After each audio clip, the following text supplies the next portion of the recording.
নতুন ধারাবাহিকের প্রস্তুতি শুরু করলেন আদ্রিত। মিত্তির বাড়ির পর নতুনভাবে ফিরেছে নায়ক। মিত্তির বাড়ি শেষ হওয়ার পর থেকেই ভক্তদের একটাই প্রশ্ন ছিল, আদ্রিত রায়কে আবার কবে দেখা যাবে ছোট পর্দায়। এতদিন পর্যন্ত অভিনেতা নিজে মুখে কিছু না বললেও ইন্ডাস্ট্রির অন্দরে যে খবর ঘুরছে তাতে স্পষ্ট নতুন ধারাবাহিকের প্রস্তুতি শুরু হয়ে গেছে। শোনা যাচ্ছে এসবিএফ প্রযোজিত ও স্টার জলসায় আসতে চলা নতুন এক মেগার মুখ হচ্ছে আদ্রিত।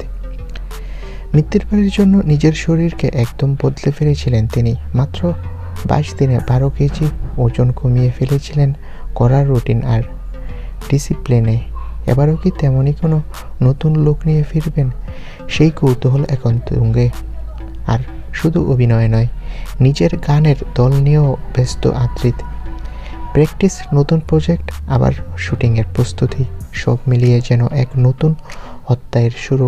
ব্যক্তিগত জীবন নিয়ে বরাবরই চুপ ছিলেন।